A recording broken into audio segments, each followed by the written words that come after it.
प्रिय मित्रों, राधे राधे, जय श्री कृष्ण। मैं अजय सोलंकी, एस्ट्रो एडवाइज़र व फ्रूटिस्ट। आज के ज्योतिष एपिसोड में अपने एस्ट्रो चैनल में आपका हार्दिक स्वागत करता हूं। मित्रों, लोकसभा के चुनाव संपन्न हो रहे हैं, पूरे देश में संपन्न होने जा रहे हैं और 4 जून को इन चुनाव का नतीजा आना है। ऐसे में लोगों के मन में प्रश्न उठता है कि क्या तीसरी बार मोदी जी प्रधानमंत्री बनेंगे अथवा नहीं। मित्रों, मोदी जी की जन्म तिथि 17 सितंबर 1950, जन्म समय 11 प्रातः यानी 11 AM। जन्म स्थान वडनगर के अनुसार लग्न कुंडली के स्वामी मंगलदेव हैं। मंगलदेव वृश्चिक राशि के स्वामी कहलाते हैं, क्योंकि लग्न भाव में, प्रथम भाव में वृश्चिक राशि है और चंद्रदेव भी इसी भाव में विराजमान है।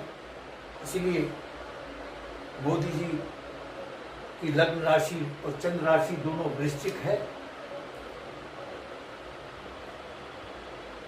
मोदी जी की लग्न कुंडली में बहुत ही शुभ और शक्तिशाली केदार योग निर्मित है। केदार योग का निर्माण तब होता है जब 7 ग्रह किन्हीं भी चारों भाव में, कुंडली के किन्हीं भी चारों भाव में विराजमान हो जाएं। जो 7 ग्रह हैं, मंगल 7 ग्रह में राहु केतु शामिल नहीं है, क्योंकि राहु केतु छाया ग्रह कहलाते हैं, इनकी कोई राशि नहीं होती। तो ये कोई फुल फ्लैज प्लेनेट नहीं है, ये शैडो प्लेनेट कहलाए जाते हैं, इनकी काउंटिंग नहीं होती 7 ग्रहों में। 7 ग्रह मंगल, चंद्रदेव, सूर्य, बुध, शुक्र, शनि, बृहस्पति कुंडली के 4 भाव में विराजमान हैं और उन भाव में विराजमान हैं जो राजनीति को एड्रेस करते हैं। लग्न का भाव, चतुर्थ भाव, षष्ठम भाव, नवम भाव, दशम, एकादश भाव, लग्न कुंडली के जो भाव हैं ये राजनीति को एड्रेस करते हैं।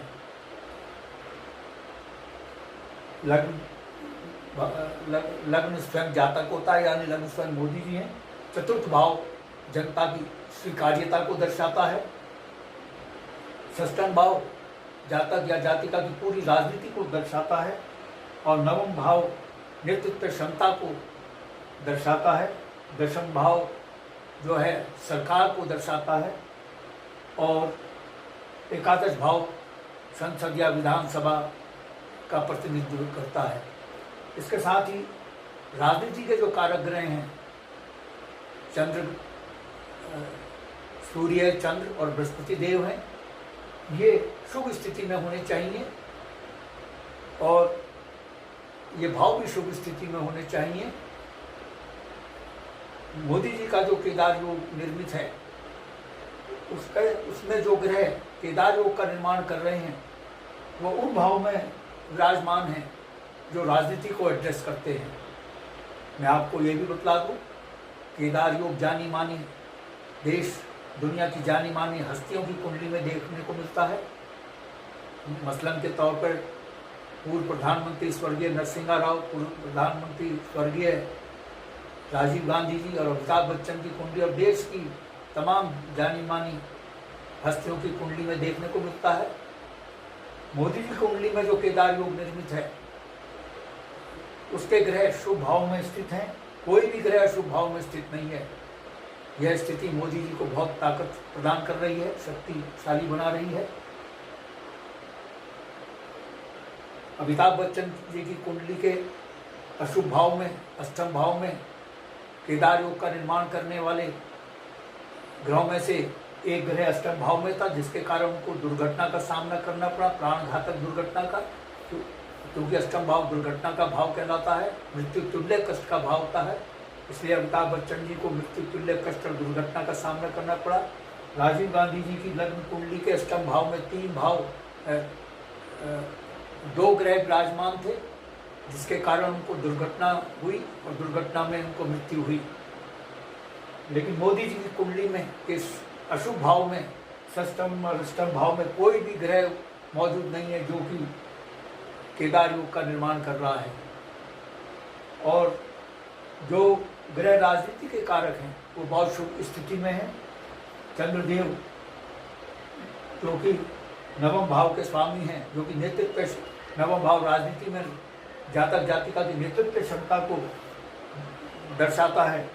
यह मोदी जी की नेतृत्व क्षमता को मजबूती प्रदान कर रहा है, क्योंकि चंद्रदेव नवम भाव के स्वामी होकर के शुभ भाव के केंद्र, त्रिकोण शुभ भाव के स्वामी होकर केंद्र में विराजमान है, वो भी लग्न स्वामी के साथ विराजमान है। यह स्थिति बहुत शुभ और शक्तिशाली है मोदी जी के लिए। मोदी जी की नेतृत्व क्षमता को मजबूती प्रदान कर रही है। इसके साथ ही दशम भाव जो कि सरकार को दर्शाता है, उसमें सिंह राशि विराजमान है और सिंह राशि के स्वामी सूर्य देव होते हैं।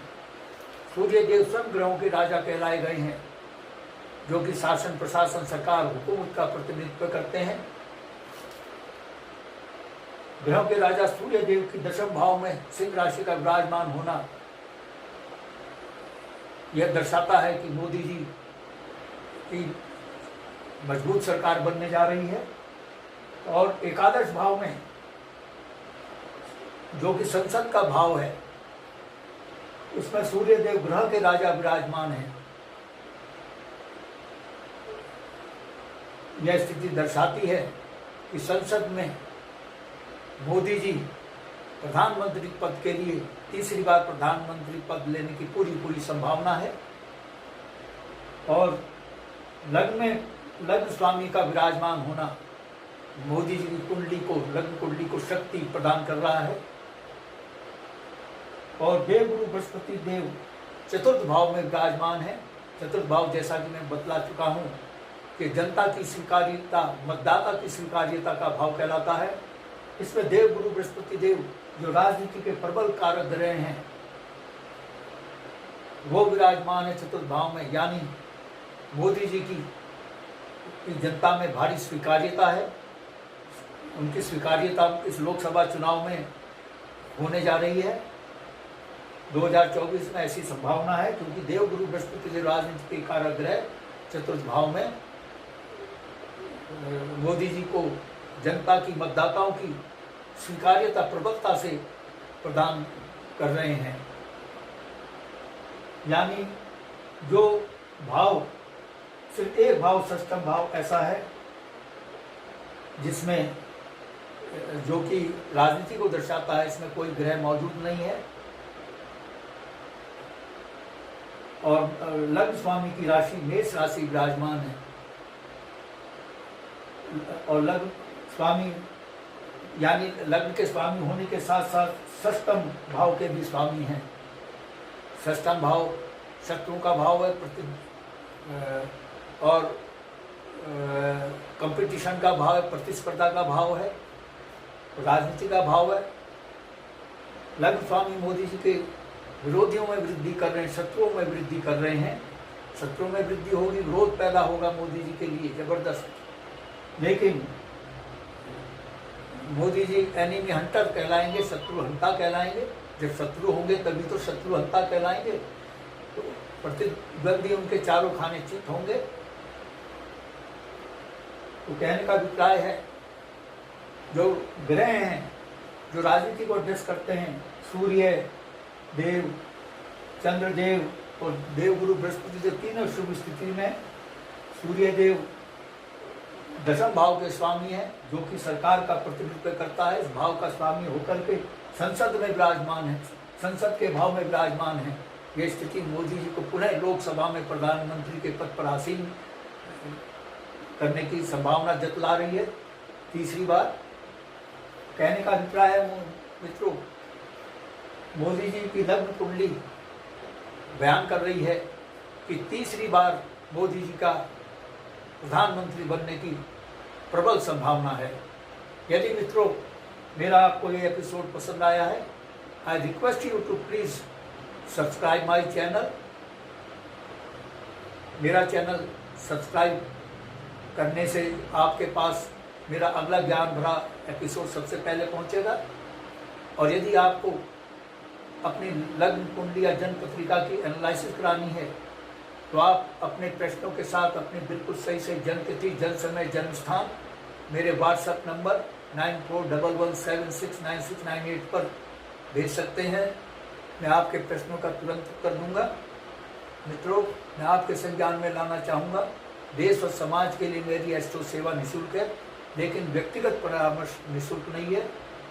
व्यक्तिगत परामर्श के लिए मैंने थोड़ा सा शुल्क रखा है, क्योंकि एस्ट्रो साइंस में एस्ट्रोलॉजिकल कैलकुलेशन करनी पड़ती है, गहन अध्ययन करना पड़ता है, समय लगता है, परिश्रम लगता है, इसलिए थोड़ी मैंने पारिश्रमिक फीस रखी है, जो कि बहुत ही कंफर्टेबल और अफोर्डेबल है। बस आज इतना ही मित्रों। राधे राधे, जय श्री कृष्ण, धन्यवाद।